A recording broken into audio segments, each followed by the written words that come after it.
Hello everybody, this is Giorgio Iannella from the IR team. Thank you for joining EssilorLuxottica Full Year 2025 Results Management Call. The Group Chairman and CEO Francesco Milleri, the Deputy CEO Paul du Saillant, and the CFO Stefano Grassi will walk you through the business and financial highlights of last year. After their presentations, there will be a 30-minute Q&A session. If you want to make a question, please press star followed by 5. We kindly ask you to limit your questions to a maximum of 2. With that, I hand it over to Francesco. Welcome back, everyone, and thank you for joining us today.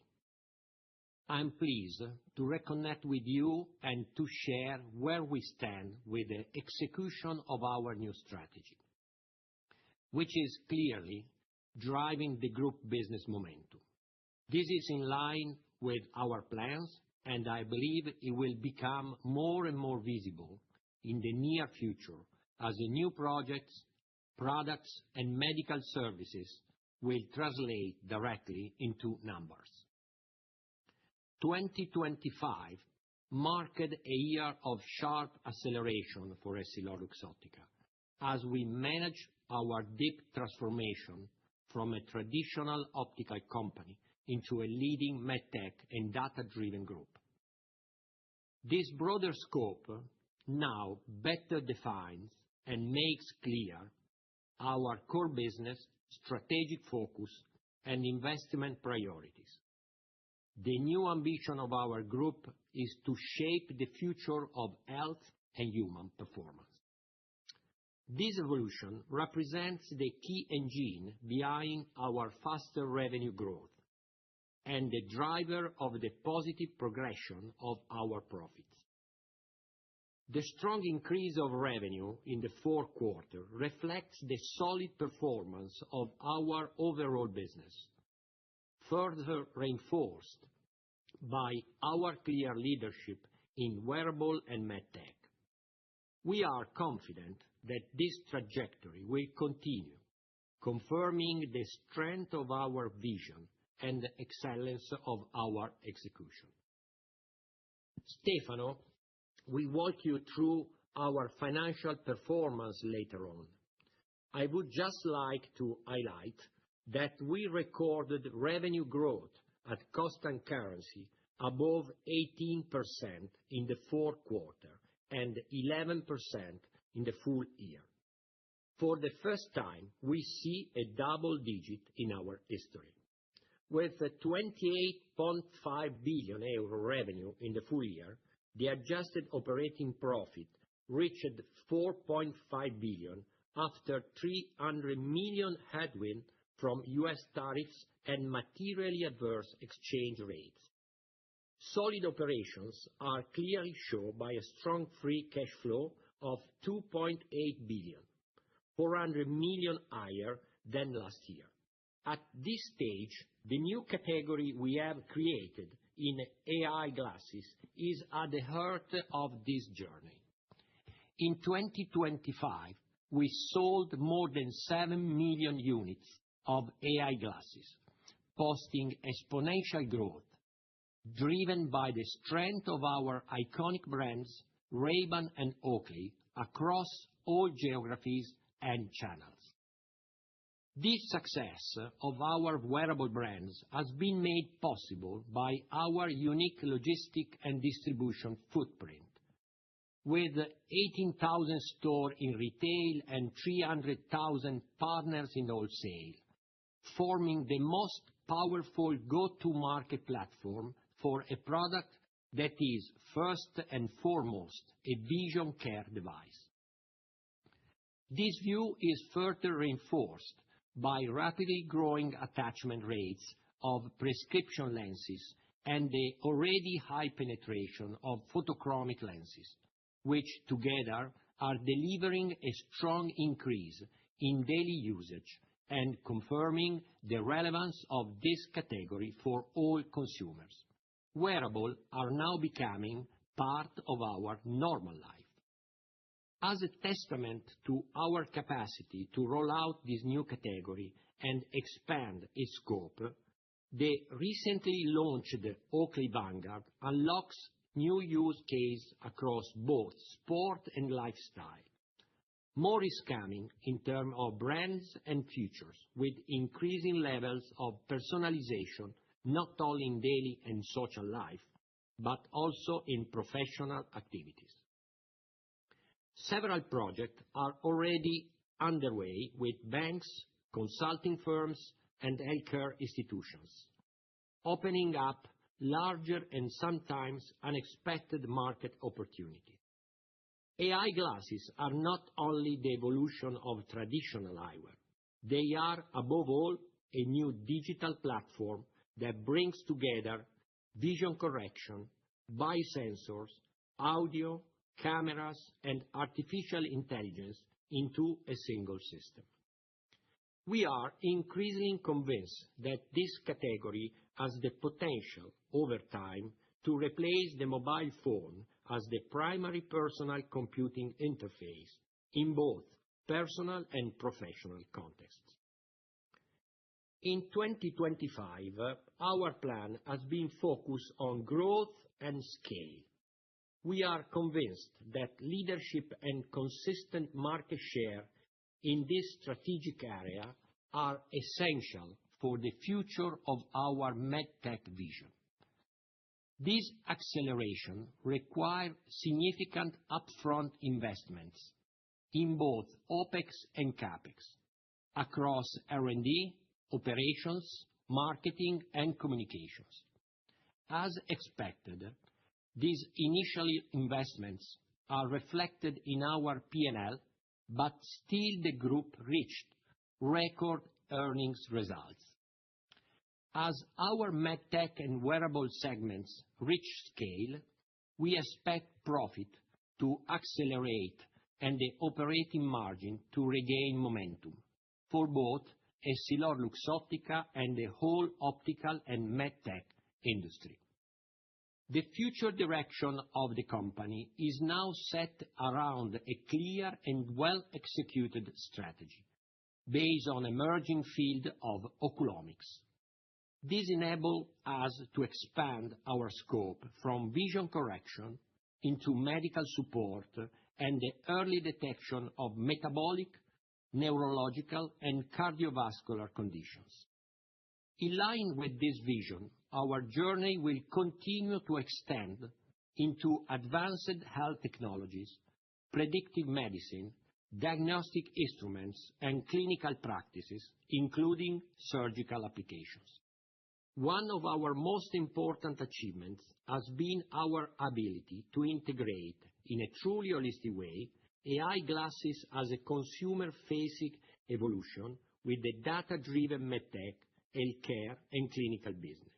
You will see our M&A approach evolve with an increasing focus on startups in vertical medical AI, advanced diagnostics, and support for clinical studies. At the same time, we will continue to improve and extend our logistic and distribution footprint through both internal and external growth across physical retail and e-commerce.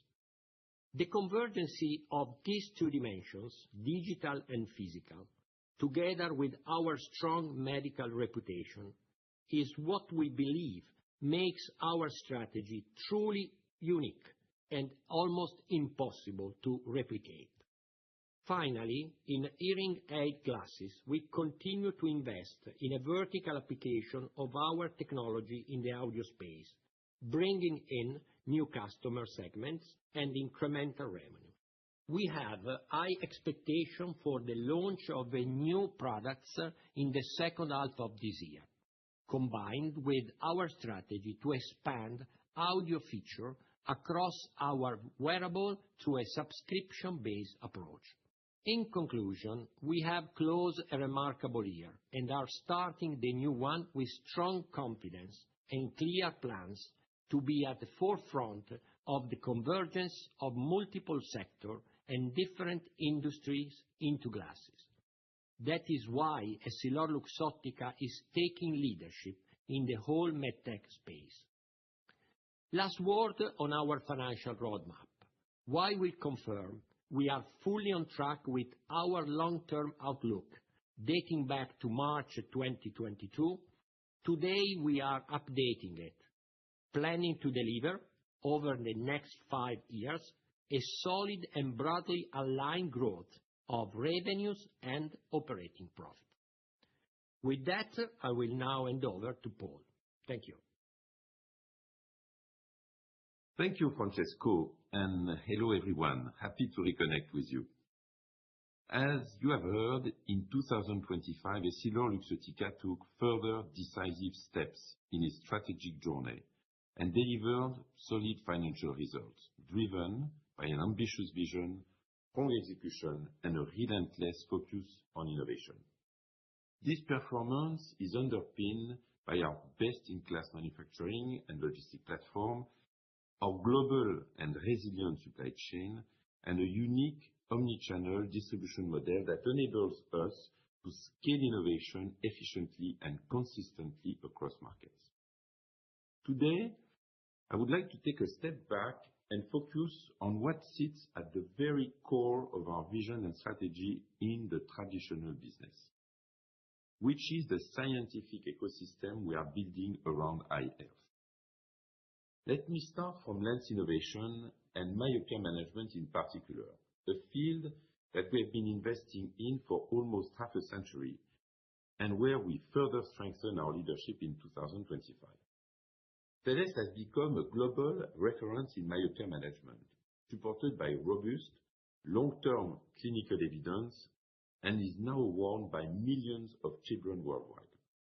Importantly, Stellest remains the first and only spectacle lens to have received FDA market authorization in the United States. This is a decisive recognition of myopia management as a medical treatment. In 2025, we took a major step forward with the launch in China of Stellest 2.0, our most advanced myopia management lens to date.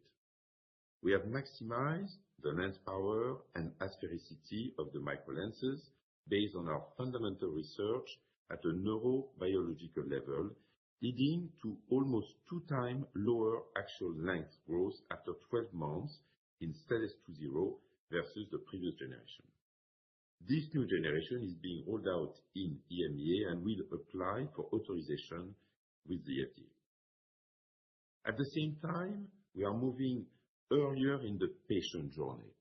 With Stellest Plano solution, we are addressing children at risk of developing myopia, based on clinical evidence showing that delaying onset can deliver long-term benefits comparable to years of slowed progression. This marks a shift from management toward evidence-based prevention, a meaningful evolution. Our approach to myopia is deliberately multi-technology and multi-brand. Alongside Stellest, SightGlass Vision dot technology, commercialized under Nikon and Kodak in China, continues to gain great traction, reinforcing our portfolio and offering eye care professionals a broader set of clinical validated solutions across different price points. As a result, in 2025, total revenue generated by our myopia management portfolio grew by 22%. Beyond myopia, innovation across our lens portfolio remains strong. In presbyopia, brands such as Varilux, Nikon, and Shamir continue to introduce designs that combine optical precision, personalization, and comfort, leveraging AI-driven modeling. Transitions, extending light management benefits across prescription, plano, and smart eyewear is increasingly becoming a standard feature in connected glasses. In frames, 2025 was a year of strong brand momentum and creative activation across our portfolio.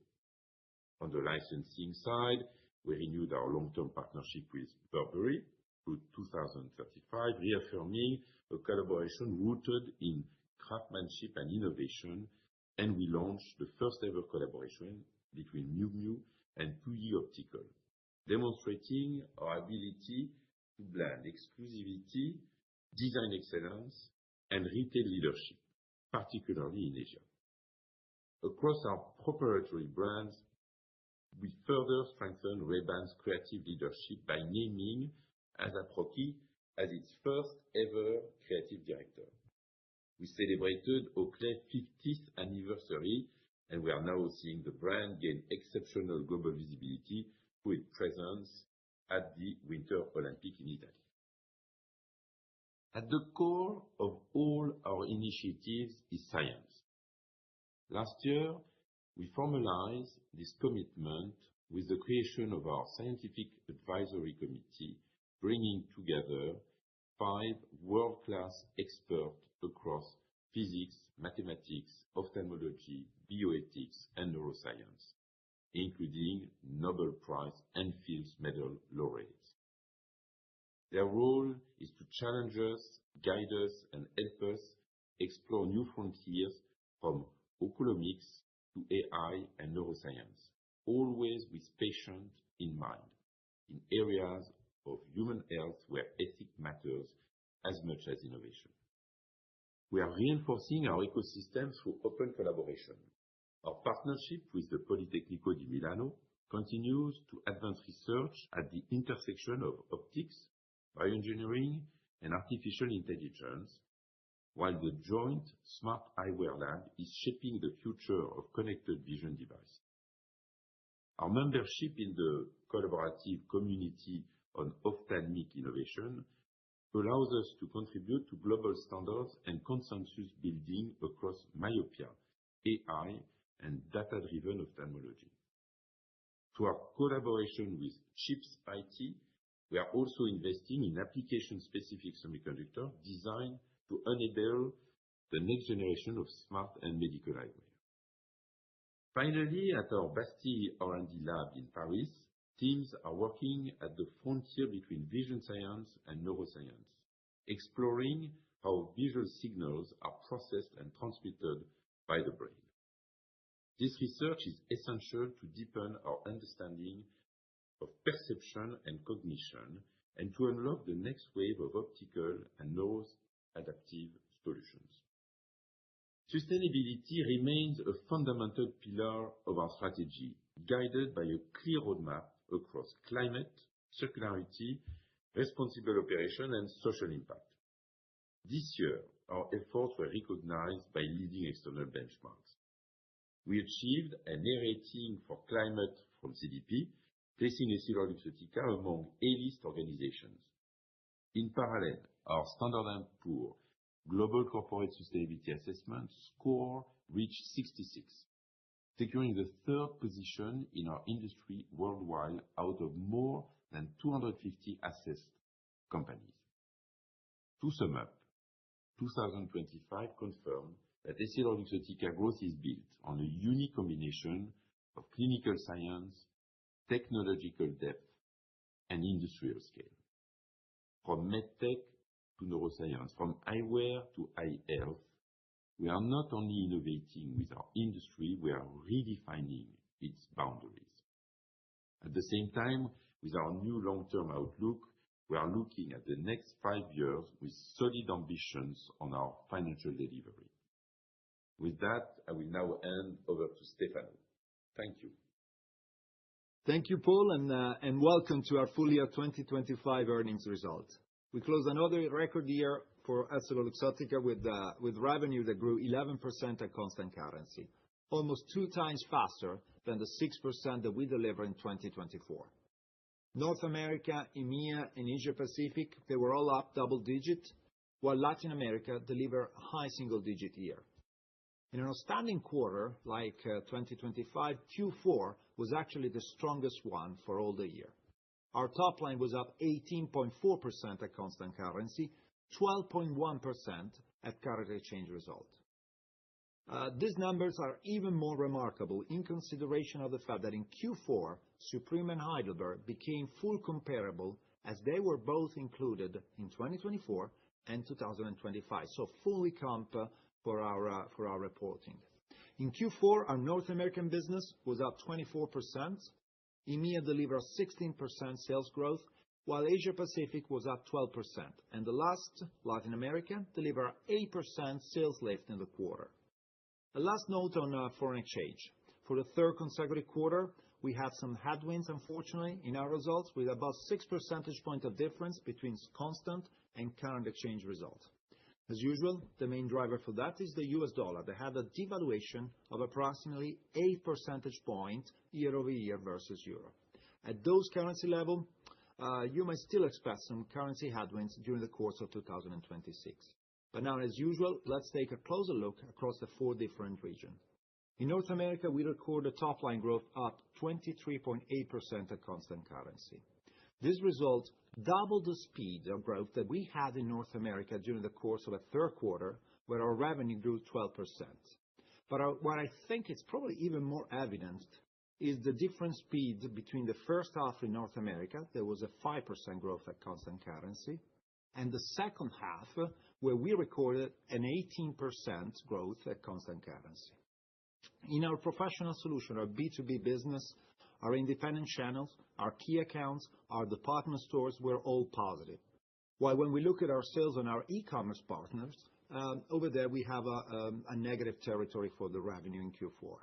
When we look at our product category, frames were up triple-digit thanks to an outstanding performance of our AI glasses category, but also optical frame delivered solid growth in a quarter, while our lens business in Q4 was flattish. When we look at our frame brands, Ray-Ban and Oakley were up triple-digit.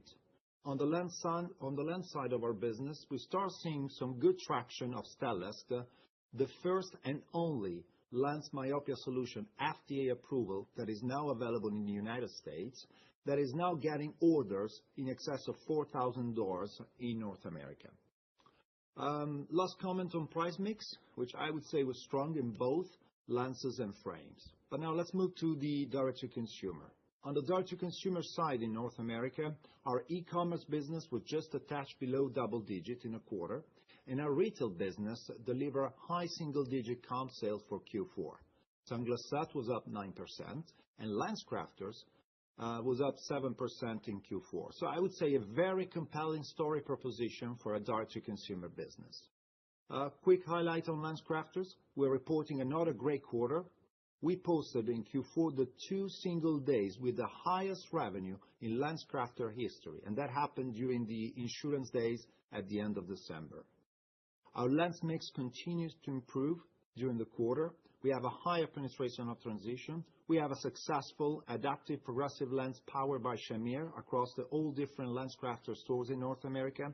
All the fundamental KPIs like price mix, eye examination, traffic, and conversion, they were all trending in the right direction. Moving to the sun banner, Sunglass Hut now. Q4 was simply the best quarter in 2025, despite a tough comparison base, as last year, Q4 comp sales were actually the best in 2024. So best results on top of best result last year. Our international and core location performed, I would say, at a fairly even pace. AI glasses continue to represent a key driver of our growth with both Ray-Ban Meta and Oakley Meta that deliver outstanding results. But before moving to EMEA, let me say that as we enter in 2026, our direct-to-consumer trend in North America is further accelerating. So we're just 1 month into the year, but obviously we are up for a very promising start. Moving on to EMEA. EMEA delivered a 15.7% growth in Q4, the 19th consecutive quarter of growth in the EMEA region. The best quarter in 2025 for professional solution, the best quarter in 2025 for direct-to-consumer, with both segments that deliver a double-digit pace. In the region, Italy, Spain, UK, Turkey, Eastern Europe, and Middle East posted double-digit quarter at constant currency, while Scandinavia was up high single-digit, and France delivered a fourth quarter and a low single-digit territory. When we look at our 2 distribution channels in professional solution, our frame business delivered an outstanding quarter thanks to the AI glasses and the optical business, with a growth that was very much driven by volume and also price mix. We're happy with our luxury portfolio in the EMEA region. We had a mid-single-digit pace. I would put on the spotlights Chanel, Prada, and Miu Miu. Now, when we look at the lens side of a business, the other products category, We had a good performance of Transitions and Varilux and a double-digit growth on Stellest, with a growth that was very much driven by volume on the lens side of the business. Now, let's switch channel and let's look at our direct-to-consumer. Comps were in the high single-digit territory for optical EMEA and double-digit in the sun part of our business in EMEA. Optical business, I would say that we are very much at the ending stage of the integration between the former GrandVision banners into the operating machine of EssilorLuxottica. And just to give you a flavor for that, approximately 85% of penetration of the EssilorLuxottica product in our frame assortment and approximately 90% penetration of a lens assortment across the banners in the EMEA region. The subscription model is now available in about 19 countries and represents 22% of the optical revenue in the region, a couple of percentage points more than what we have in the fourth quarter of last year.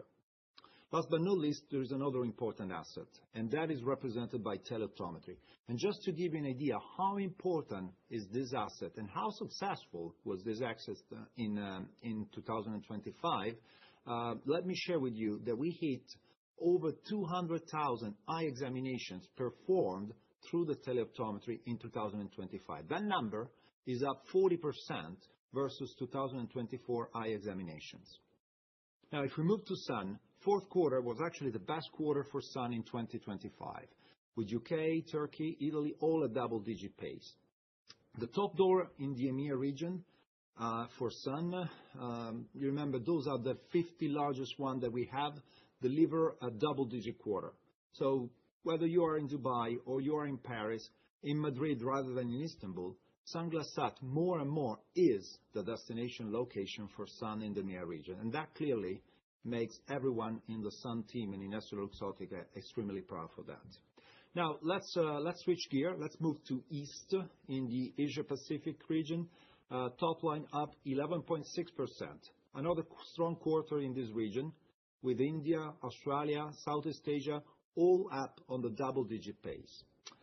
China and Japan were high single-digit, while Korea delivered a mid-single-digit growth during the course of Q4. An important asset here is myopia. And the myopia category in China delivered another great quarter of double-digit growth, with revenues that today in Greater China are about 27% of the total business.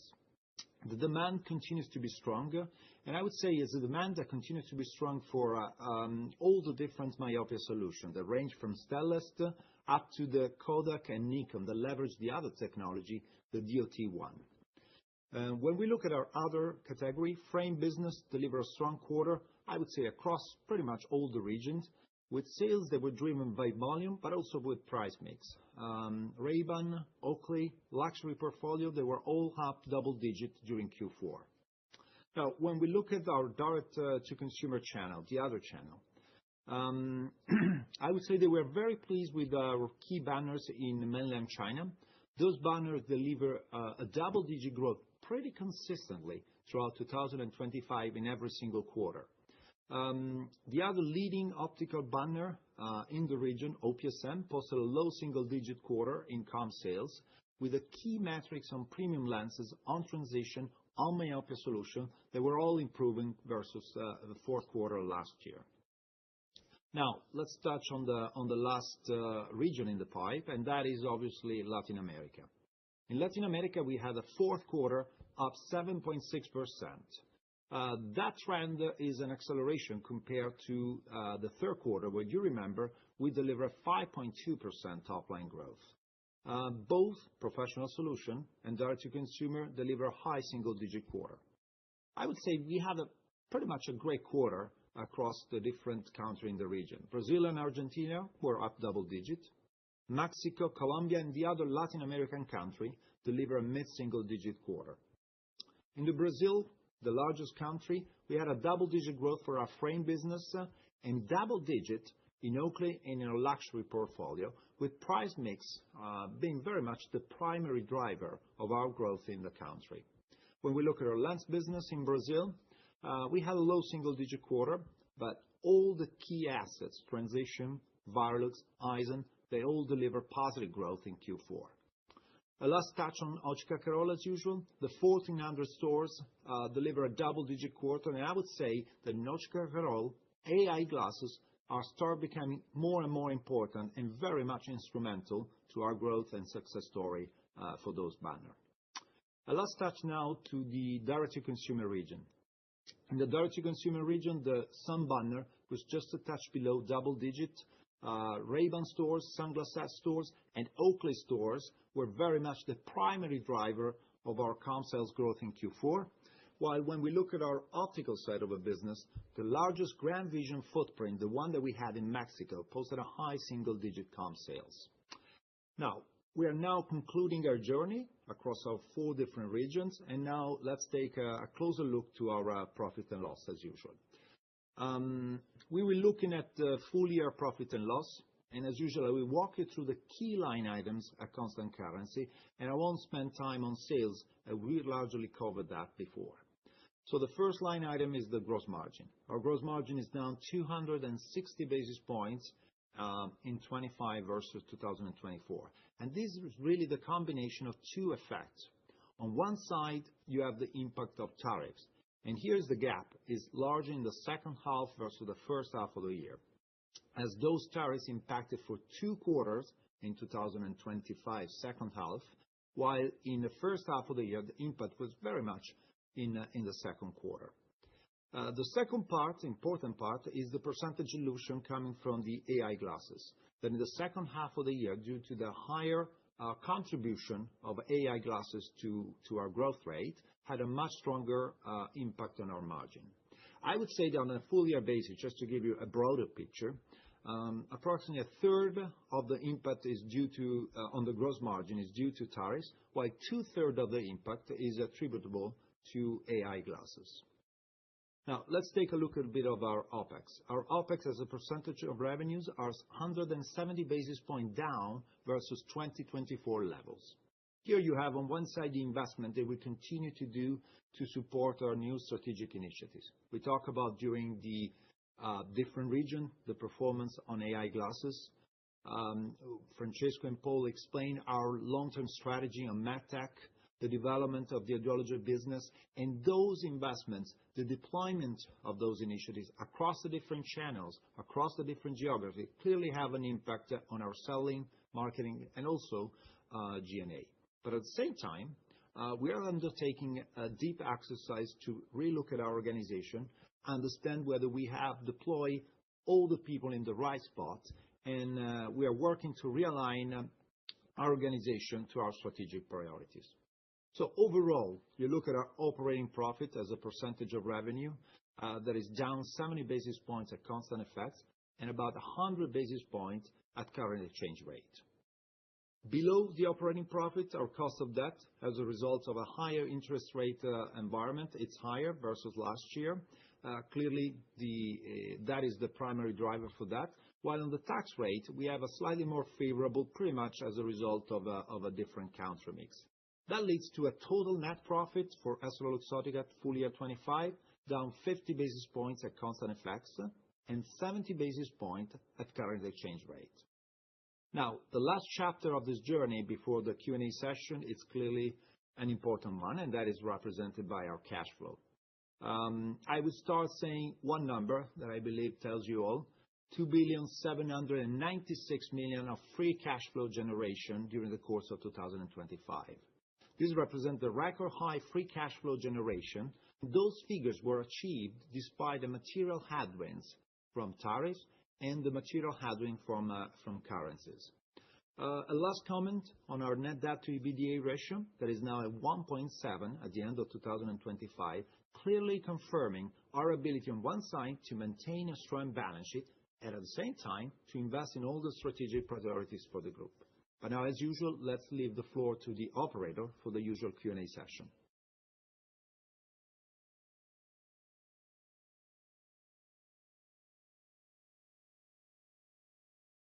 Ladies and gentlemen, we will now start the Q&A session.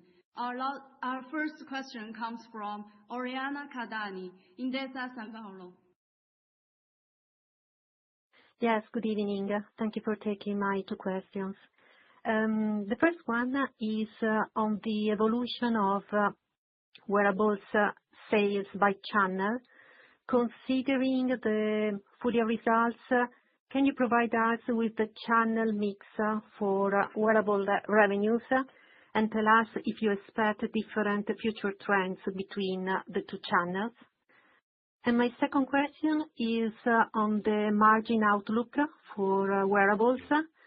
How do you expect OpEx operating costs to evolve in this year, next year for the wearables?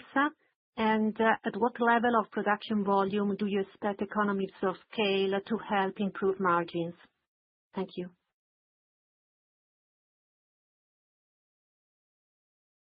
Hi, Oriana. Good evening. I take the first question is channel. Is professional solution or wholesale, it will the one that really will give us the best chance to grow everywhere.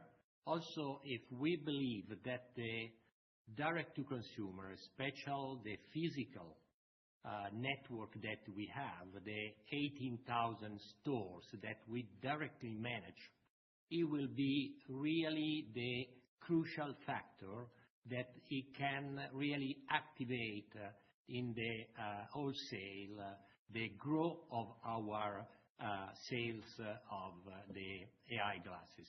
AI glasses now is something more common, is still something different from the normal glasses, so has to be tested, tried, explained sometimes.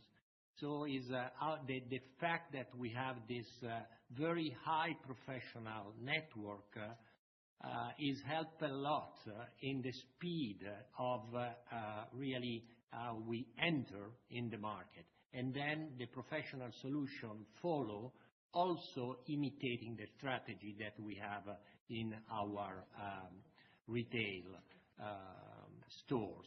So I believe that the mix it will be much bigger on the wholesale, because wholesale, the number of doors are much bigger than our retail, but the sale, the number of unit for a single door, it will remain in the future, in the near future, higher in our own retail, where we can take care and we can better define the communication strategy that will help also the independent optician and also the consumer electronic to better understand how to sell eye glasses and wearable. Thank you. Good evening, Oriana. I'll take the second question you have for tonight. So, margin outlook for the AI glasses. I think there's a couple of things that you need to take into consideration. On one side, we do expect, consistently with what we've seen in the last couple of years, a price mix going up as a result of product innovation.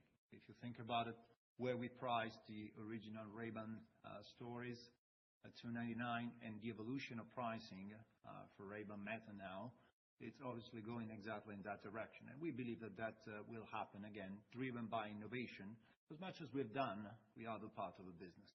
Then there is a second part of the equation that is a cost. And I believe that the scale will have to get cost progressively lower throughout the time. Our next question comes from Chiara Battistini, JP Morgan. Please go ahead. Good evening, everyone. Thank you for taking my questions. The first question is on the wearables and the rollout of further capacity production. So I was wondering, and also as we've seen some comments from Meta in the last few weeks, if you could give us an update on how to think about the expansion of capacity and also CapEx for 2026 on the back of potentially expanding capacity. And the second question, you've mentioned myopia management up 22%. I was wondering if you could give us an update on the size of myopia management in 2025 and how to think about the priorities for myopia management in 2026, especially given the new push in the U.S. Thank you. Chiara, I'll take the answer to the first question. With respect to capacity evolution, let me put in a broader perspective here. I think we will have the capacity that is needed internally or externally to manage the demand that we will face in the coming years. And I think we are planning according to that in close partnership with Meta. Then the second question is on myopia, Paul. Yes, I will take the second one. Thank you, Chiara. To give you a little bit of a reference, so the global myopia activity for the group, as it was said, has grown 22% globally. As you know, mainly today, this activity is in China and Europe. For China, just to have in mind, I think Stefano gave a data point, we have close to 30% of the full China activity that is myopia management based. So it's quite significant. The priority for 26 is quite simple, and I did refer to it in my little talking points. First is to continue to deploy the full solution that we have at work with hospitals and the government in China, namely Stellest, Stellest 1, Stellest 2, and the DOT technology, which gives us a full platform to address the different price point and needs. Second is to continue to roll out in Europe and introduce Stellest 2.0, which is the latest technology platform in Europe. And of course, a huge focus of our American colleagues is following the FDA approval back in September that we obtained. We are now really in the full launching process of Stellest 1.0, the first platform, as we prepare to file with FDA the Stellest 2 also. But right now, the focus is to establish with the doctors, with the optometrists, with the parents, this totally new solution in US, which is first ever available for the children. And we have already close to 4,000 doors that have been trained and equipped. And we, of course, are expanding the distribution to many more doors as we talk. So this is really the plan for us this year. It's a big priority for the teams, and it's a fantastic way also to connect to the medtech strategy that was explained, because this is taking us in the doctor and in the clinic, in the eye hospital space.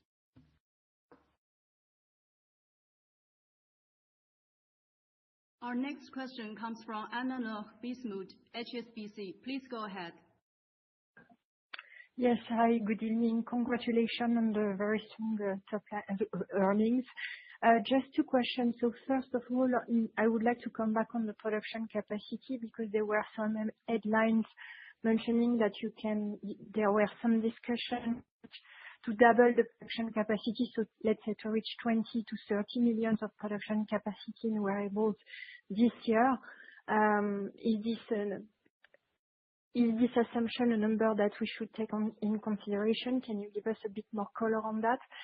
And the second question is still on the wearables. So the Meta Ray-Ban display. So the display is a big success.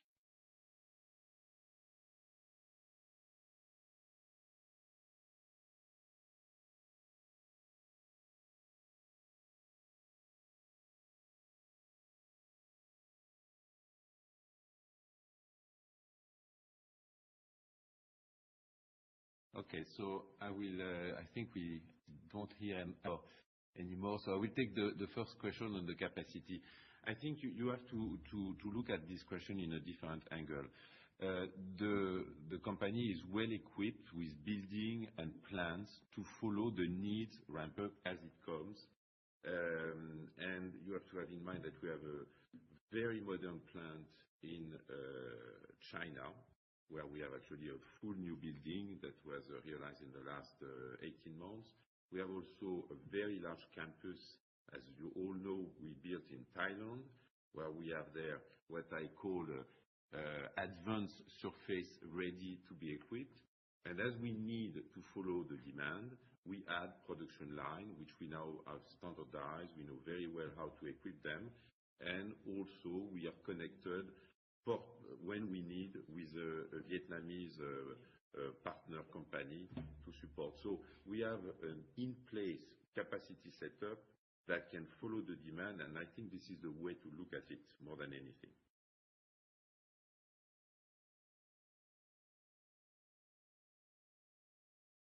The next question comes from Hassan Al-Wakeel, Barclays. Please go ahead. Good evening, and thank you for taking my questions. I have a couple, please. Firstly, if I can follow up on wearables, your P&L and business is changing in a meaningful way as wearables become a larger share of your top line.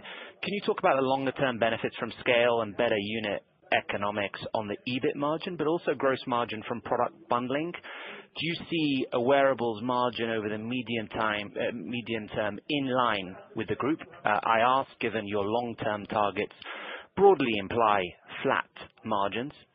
And then secondly, can you please quantify the tariff and meta dilution headwind in the second half, as you helpfully provided in H1, and the work that you've been doing to offset tariff?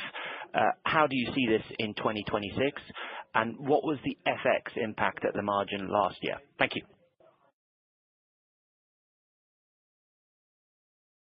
Good evening, Hassan. I'll take on your question. So beginning with the AI glasses. So the longer-term benefit in operating leverage and I would say price mix improvement is fully reflected in our long-term guidance, the new one that we just shared. Clearly, in that guidance, you have we are anchoring revenue growth with operating profit, and that's obviously creating that pace of earnings throughout the time. I would say that, again, when you look at the price mix, it's evident. You look at the collections that we have displayed today between Ray-Ban Meta, between Vanguard, Meta Ray-Ban display, they all have price points that are higher, significantly higher than the original product that we marketed a few years back. Because there is a higher technological content and because all those features, which by the way have been extremely appreciated by consumer, are clearly creating a positive effect on our products. So remember, when you look at the ecosystem of our wearable AI glasses, you have to bear in mind there's always a couple of other add-on, which obviously help top line, but also profitability. The first important part is the lenses. 20% of the AI glasses that we sell are equipped with prescription lenses. And that's obviously a margin lift that is quite material. The other important thing is represented by coatings with transition that typically 40 to 50% penetration in our AI glasses. So that's obviously something that helps. And that's pretty much the story for AI glasses. Again, you will see price mix going up. You will have on a cost side scale that will help also on a cost management. And all of that is pretty much backed into our long-term guidance.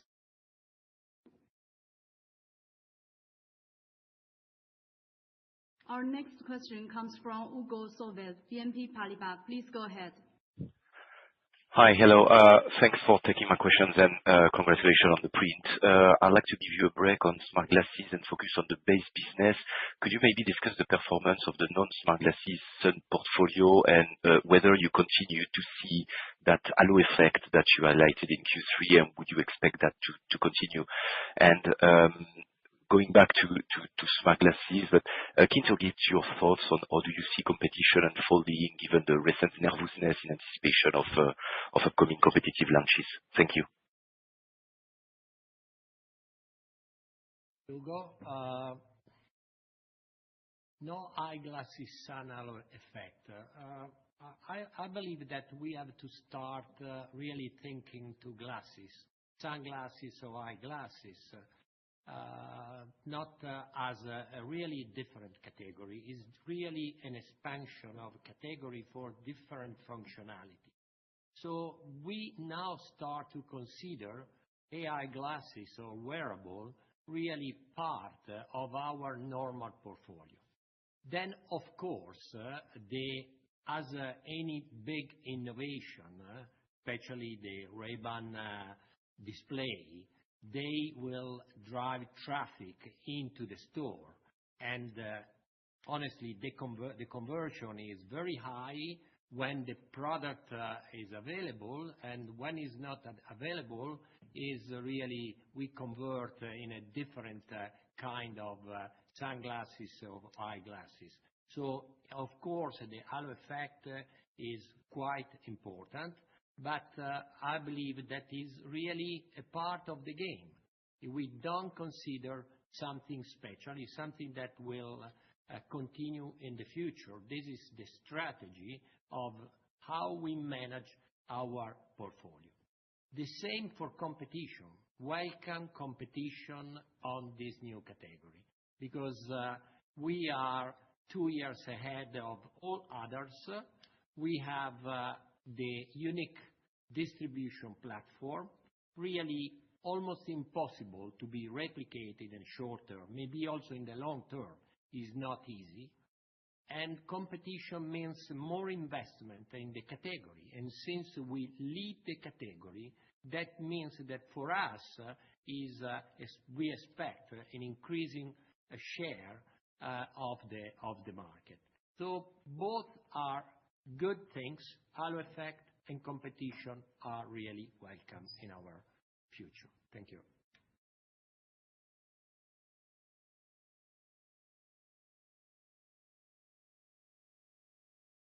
The next question comes from Veronika Dubajova, Citi. Please go ahead.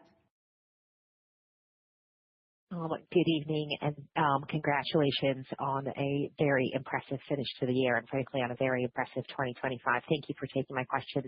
I will keep it to two. I'm actually going to change it up a little bit and ask about Stellest and your ambitions in the U.S. Paul, I think based on the disclosure that you've given us, China's about a 300 million or so euro revenue line for Stellest. How long do you think until we get to a similar number in the U.S.? And ultimately, how do you assess the potential in the U.S. market versus China? If you could talk about that, that would be super helpful. And then my second question is going back to wearables. I was hoping maybe you can give us a little bit of a preview around what's in the pipeline for 2026.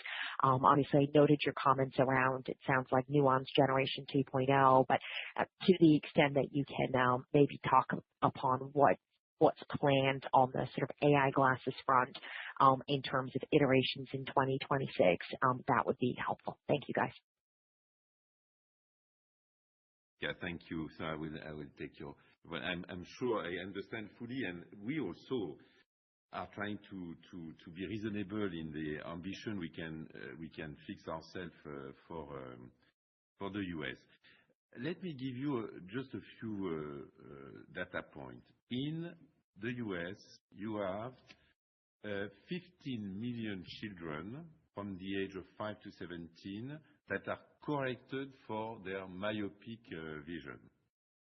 And in China, this number, of course, is very much more than that.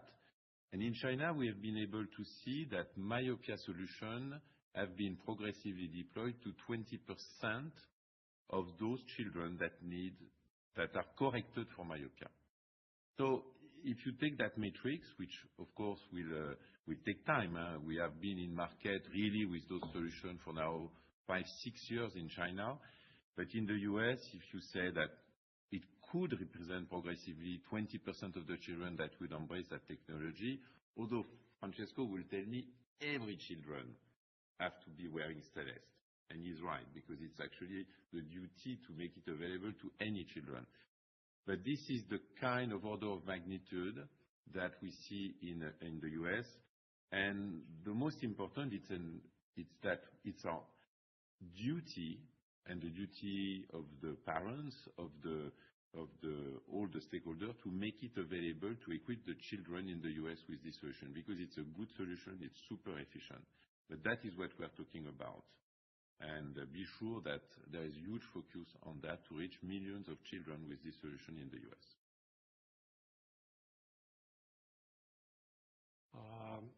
about the wearable pipeline Nuance, and just one thing on Stellest US ambition. We start to understand that longevity is start when you are young.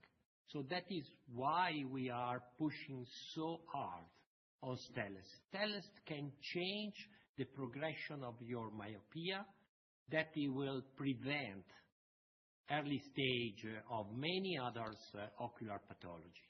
So we believe that there is also an ethic approach that we need to have, because a kid with Stellest really have a chance to have a better life in the future. And this is the first time that is that problem we have to deal with. It's like is in the pharma industry, when you need to make available some drugs to everybody, because this will affect the future of your life, not just correct something, is slow down the pathology. That is really something that we are looking at, and we are reflecting how to really very well penetrate the market to give the information to doctors and to parents.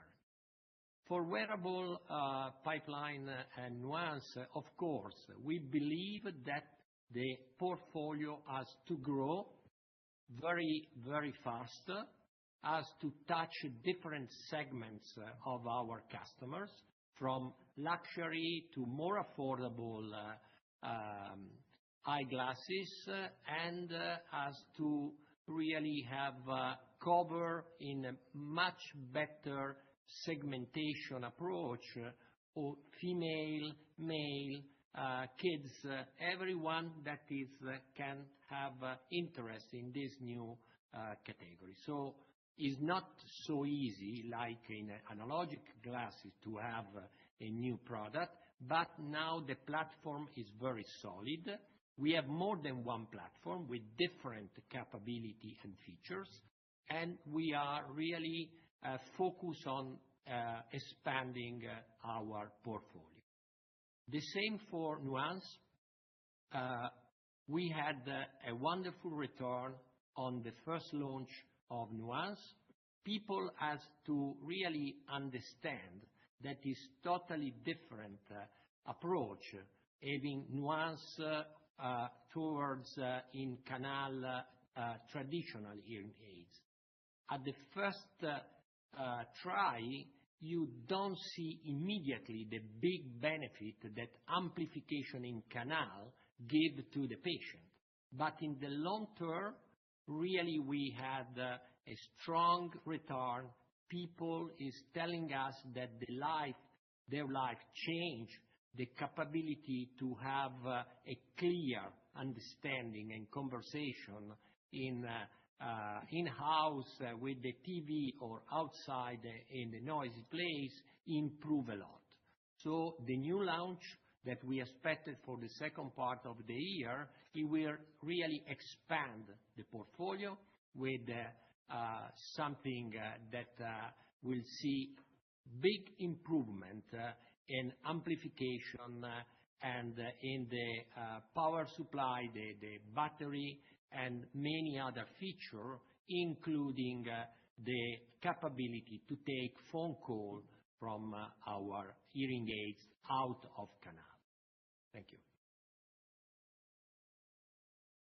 The next question comes from Thierry Cota, Bank of America. Please go ahead. Yes, good evening. Thank you very much for taking my questions.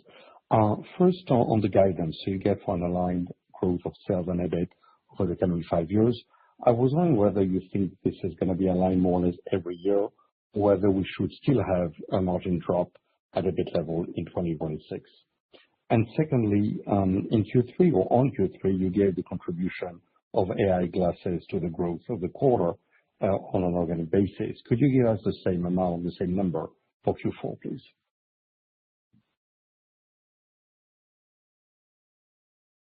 Good evening, Thierry. Let me answer your two questions here. First question on the guidance. I mean, we gave and shared a long-term guidance.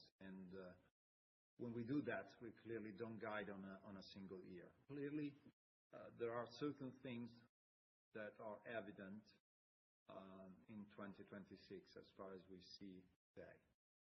We have the annualization of tariffs.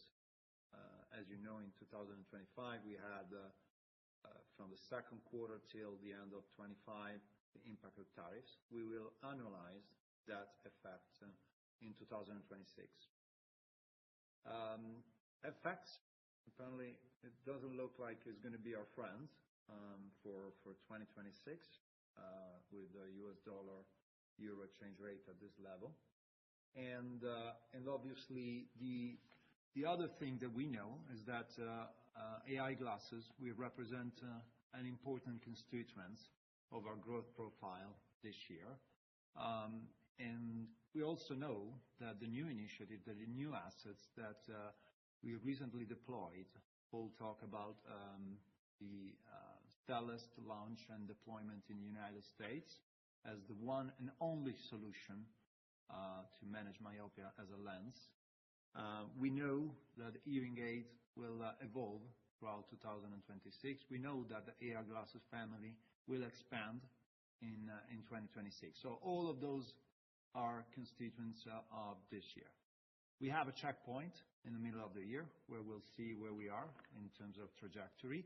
What I can tell you tonight is that already January started well. We are delivering a double-digit month in January. Clearly, is the lowest month in terms of contribution to the overall revenue. We have 11 months more to go, but it's a promising start for 2026. The second question you had, Thierry, was around contribution of AR glasses. I can tell you, I think it's pretty evident that the contribution of AR glasses to our revenue profile, it was bigger during the second half of the year, particularly in the fourth quarter, even more than in the third quarter. I think it's a natural evolution of our expansion of distribution network, as mentioned before. There's also probably a little bit of a seasonality linked to the holiday season. Again, it's nothing that shouldn't surprise as we keep rolling out a product that is highly desirable in the market and is very successful on both direct to consumer as well as professional solution.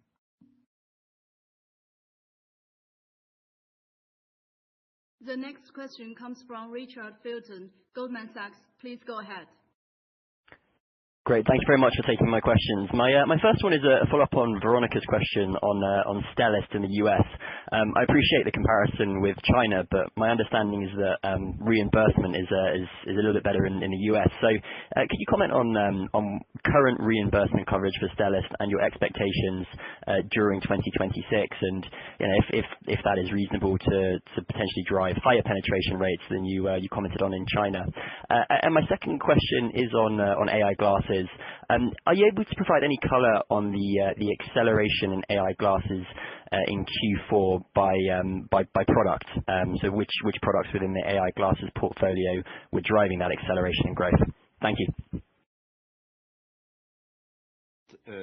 Reimbursement.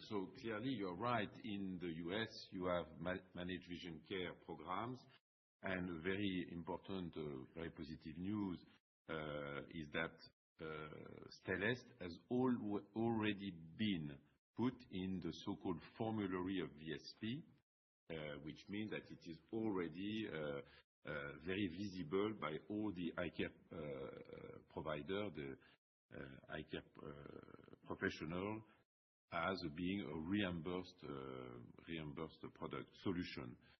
It's part of the installing this category, this product, this solution in the U.S. You are right. We are looking at every aspect that is going to make this, as Francesco and I said, a standard solution for children, for myopic children. I'll take the second question, Richard, with respect to AI glasses. I have a hard time to honestly put on the spotlight a specific model for the fourth quarter, because I think we had successful rollout of the second generation of Ray-Ban Meta. We had an incredible curiosity and excitement around the launch of Vanguard, and also the other product that we are selling during the end of the third quarter, that is Houston. So in Meta Ray-Ban display, it's another product that attracted a lot of curiosity, a lot of interest. We had pretty much all the appointments booked in our stores to try on Meta Ray-Ban display booked throughout the end of the year. So all of them have been contributing to a successful story in the fourth quarter.